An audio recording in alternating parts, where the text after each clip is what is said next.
ये 6 जजेस के खत वाला मामला जिसको लेकर इतना बिगाड़ पैदा हुआ, इस फार्मूले से ये जिन बोतल में बंद हो जाएगा?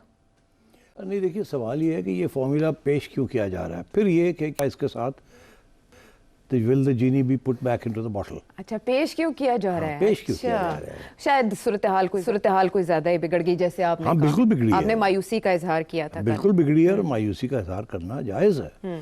अब सवाल ये है कि एक दिन एक अखबार में एक मजमून आता है, एक क्रेडिबल जर्नलिस्ट जिनके तल्लकात हर जगह पे हैं, वो ये लिखते हैं कि जी बड़े अफसोस की बात है कि इस्टेब्लिशमेंट के ऊपर इतना दबाव आ रहा है फ्रॉम द जुडिशरी और प्राइम मिनिस्टर और प्रेसिडेंट चुप हैं। वो क्यों नहीं मसले को हल करते?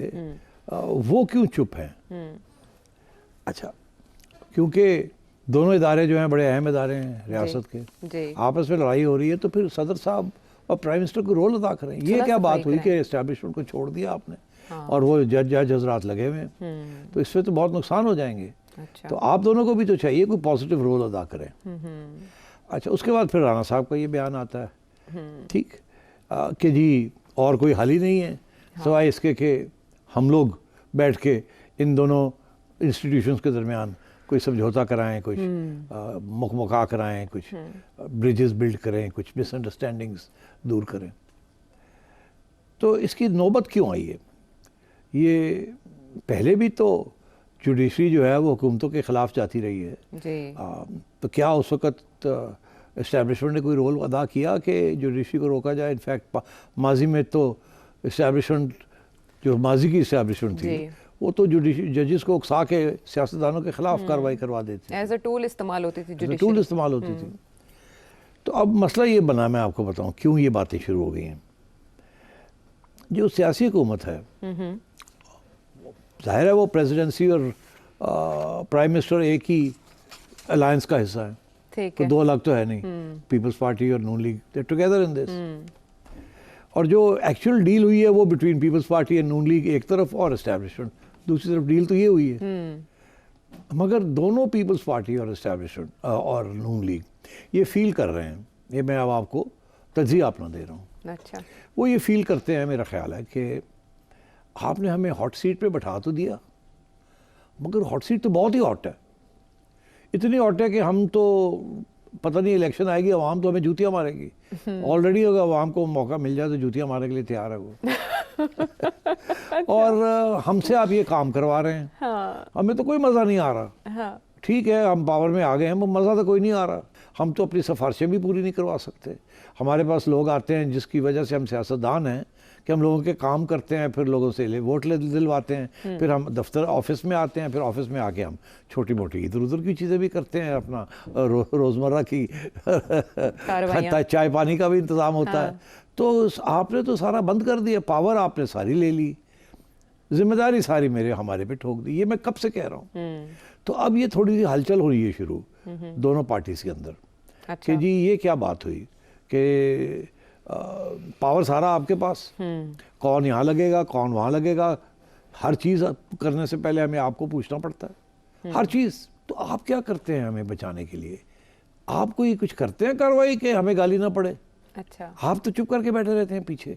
वो ठीक है नेशनल इंटरेस्ट ये वो वगैरह, वो तो अपनी जगह पे है, मगर at the end of the day you are the national interest ना। तो अब इस बंदे को यहाँ लगाएं, नहीं पहले हमसे क्लियरेंस ले, वो काम है, ऐसे ना करें ऐसे करें। और फिर जब ब्लो बैक आती है सीधी हमारे पे आती है, हमें गाली पड़ती है, हमारा वोट जाता है और आपको तो कोई कहने वाला कुछ नहीं। तो अब आपका और जुडिशरी का एक मामला शुरू हो गया, तो असी चुप करके बैठे देखने पे और पता लग गया साढ़े नाल की होता है। जब आप हमें डिफेंड नहीं करते तो हमारे साथ क्या होता है। तो अब आपको पता लग रहा है कि आपके साथ हो रहा है और हम आपको नहीं डिफेंड कर रहे। तो मेरा ख्याल है कि ये अब प्रेशर आया है वहाँ से। अच्छा। कि जी आप डिफेंड करें हमें, मसला हल करें, दिस इज नॉट एक्सेप्टेबल। अच्छा। तो अब अगेन इन बेचारों के पास क्या चारा है? क्या चारा है? कोई चारा नहीं, they have to obey orders. अगर ऑर्डर्स नहीं ओबे करते तो इनका जो वो फ्रांसीसी का लफ्ज़ है रेज़ों that's a reason to be, तो फिर इनकी मौजूदगी का क्या फ़ायदा, किसको फ़ायदा? अच्छा, तो ये रेफरी का रोल प्ले करने जा रहे हैं? तो ये अब वो कह रहे हैं, एस्टैब्लिशमेंट कह रही है कि ओए उठो, हाँ खड़े होकर सब डिफेंड करो। अच्छा हम खुद तो नहीं कर सकते ना, हाँ जाहिर है हम तो खुफिया है ना, हाँ मगर हमें तो डिफेंड करें आप, और you owe it to us, हम आपको लाएं। तो ਉਹ ਕੋ ਜਵਾਬ ਆਂਦਾ ਕਿ ਲੋ ਜੀ ਤੁਸੀਂ ਬੜਾ ਵੱਡਾ ਸਾਨੂੰ ਫੇਵਰ ਕੀਤਾ, ਤੁਸੀਂ ਤੇ ਇਮਰਾਨ ਨੂੰ ਵੀ ਤੁਸੀਂ ਲਿਆਏ ਸੋ ਤੇ ਸਾਡੀ ਠੁਕਾਈ ਕੀਤੀ ਸੀ ਤੁਸੀਂ ਉਦੋਂ, ਤੇ ਹੁਣ ਤੁਸੀਂ ਫਸੇ ਸੋ ਤਾਂ ਸਾਨੂੰ ਤੁਸੀਂ ਲੈ ਆਏ ਹੋ। तो थोड़ा अरसा तो उन्होंने देख लिया ना, एंजॉय कर लिया मतलब एक दूसरे के season। खिलाफ कहने को बहुत कुछ है, हाँ। मगर दोनों जो हैं वो खौफजदा हैं एक ही पार्टी से, एक ही शख्स से, इसलिए वो बैठे हुए हैं इकट्ठे। और जैसे अपने प्रॉब्लम्स हैं वो उनके ना कौड़ा कुट कर लिया है, हाँ ठीक है ना, ठीक तो है। कौड़ा कुट करके बैठे इस्टेब्लिशमेंट भी, हाँ। तो नून लीग भी, तो पीपल्स पार्टी। पीपल्स पार्टी बहुत कम, बिकॉज वो तो इस वक्त अच्छी पोजीशंस ले ली उन्होंने, जिम्मेदारी कोई नहीं है, वो तो जब पूरी काबीना में आएंगे तो फिर देखी जाएगी बात। मगर इस किस्म की सिचुएशन बनी हुई है, तो ये तो ये situation- कहा गया है कि हमें डिफेंड करें। अच्छा अब राणा साहब का जो तजवीज़ है हाँ उसमें ये वो चाह रहे हैं कि क्योंकि प्राइम मिनिस्टर तो खुद जुडिशरी के साथ इंटरेक्शन नहीं कर सकते, मगर president is the head of state, और पहले भी प्रेसिडेंसी के अंदर आर्मी चीफ और चीफ जस्टिस की मुलाकातें तारीख में हुई हैं। हाँ आरिफ अलवी साहब भी तो कोशिश करते हैं आरिफ सुलह अलवी सफाई साहब ने की। भी की, मगर आरिफ अलवी साहब एक सियासी जमात के लिए करते रहे। अच्छा, और ये रियासत के लिए होगा। ये अब रियासत के लिए हाय, फर्क अच्छा। है, well done, well done, well done, क्योंकि ये तो रियासत के इदारे हैं, वो एक सियासी जमात के लिए उसको बेल आउट करना अच्छा, है, अच्छा। इसलिए उनकी कोई अहमियत नहीं थी। अच्छा अच्छा इस प्रपोजल की अहमियत है कि देखिए ये दो इदारे जो इनको लड़ना नहीं चाहिए, और प्रेसिडेंट साहब तुसी मेहरबानी करो तो चीफ ने भी बुलाओ चाहते तो चीफ जस्टिस ने भी बुलाओ, और दोनों को कहो कि यार, एक को कहो कि यार तुसी लोग मेहरबानी करके अच्छा इतना ओब्वियसली इंटरवेंशंस ना किया करें। अच्छा। इस वक्त बड़ी सेंसिटिविटी हुई हुई है, आवाम भी बड़ी खिलाफ हुई हुई है, और तो अपने कमांडर्स, स्टेशन कमांडर्स वगैरह को हाथ हौली रखो यार, थोड़ा पीछे हटो, थोड़ा ना करो इस तरह, जजेस भी थोड़ा मूड खराब है इनका। उधर चीफ जस्टिस कहे कि सर जी तुसी की करदे पे हो, तुसी अपने लोगों को नहीं कंट्रोल कर सकते, इस तरह की गल्लां शुरू हो गई हैं तो फिर और भी बड़ी चीज़ें हो जाएंगी। फिर आपका ख्याल है बाकी लोग चुप रहेंगे, आपका ख्याल है कि इस हमाम में कौन कौन नंगा और कौन कौन नंगा नहीं है, तो फिर ये बातें चलेगी और फिर फेक न्यूज़ बनेगी, फिर प्रोपेगेंडा होगा, आप भी बदनाम होंगे, बदनाम होगी, सारी रियासत जो है बदनाम हो जाएगी। आप अपने जजेस को कहें कि ठीक है, I am looking into it, पीछे हटें, अच्छा थोड़ी ये बयानबाजी बंद करें और ये कंटेम्प्ट करना और ये करना बंद करें, और इधर कहें कि आप भी समझाएं अपने लोगों को कि अब कोई ज़रूरत नहीं अदालतों में जाना, जजेस के घर जाना, कोई ज़रूरत नहीं मीडिया को इस तरीके की ब्रीफिंग्स देना, थोड़ा सा पीछे हटें, बिकॉज ये इट्स गेटिंग, थोड़ा सा समझाएं दोनों को। अच्छा तो दिस द आइडिया कि ये जो कॉन्फ्लिक्ट है this is not in anybody's interest. उसकी वजह एक ही है Ayesha, okay at the end of the day judiciary का जो ऑर्डर है, all institutions of the state have to obey it, yes है ना, yes that is the constitution. अगर कोई इंस्टीट्यूशन ओबे नहीं करती तो that means they not obeying the constitution. इसका ये मतलब है फिर वो जो इल्ज़ाम लगता है एस्टैब्लिशमेंट के ऊपर कि आप तो कॉन्स्टिट्यूशन के पीस ऑफ पेपर समझते हैं जिसको फाड़ के पता नहीं कितनी दफ़ा पहले भी आपने फेंका है, तो अगर ये ऐसी बात है तो ये तो हम उड़ जाएंगे, सारी दुनिया हमें छोड़ जाएगी।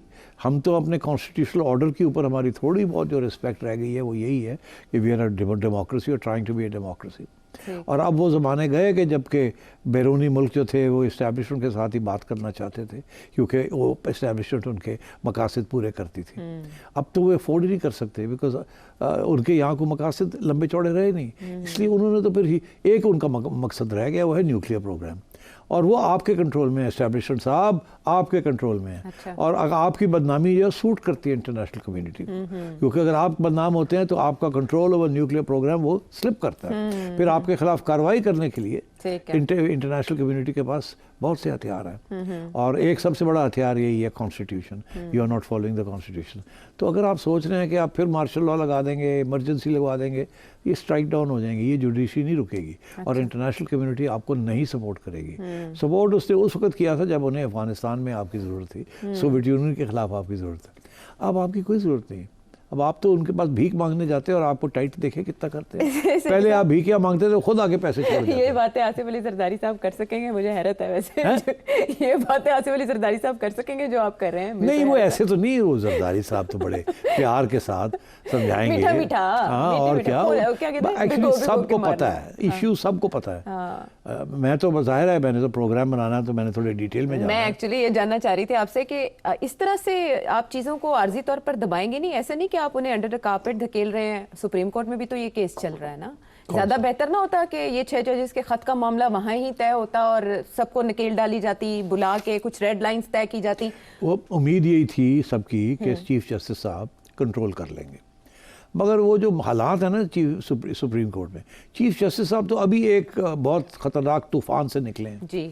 फिर एक निकलते साथ ही जब इंस्टॉल हुए तो एक और तूफान आ गया, इमरान खान वाली पार्टी का सिंबल वाला, जी। और वो तूफान, ऐसा तूफान आया कि हिला दिया सबको।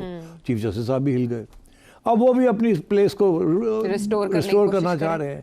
और वैसे हमें पता है कि जजेस जो हैं वो डिवाइडेड हैं। 7-8 तो बिल्कुल ही आपको पता ही इधर है, टिल्ट है, टिल्टेड है बिल्कुल, वो तो सबको पता है। इसीलिए आप देखें जो इम्पोर्टेंट बेंचेस होते हैं उन पे आजकल उनको नहीं लगाया जा रहा। जैसे कि बंदयाल साहब के ज़माने में और साकिब निसार साहब के ज़माने में यही होता था कि टिल्टेड वाले जो थे वही बेंचेस में बैठते थे। एक ज़माना था कि 3 ही जजेस सारा पाकिस्तान का फ्यूचर, हर बेंच पे बैठते थे, बंदयाल साहब और 2 साहब और।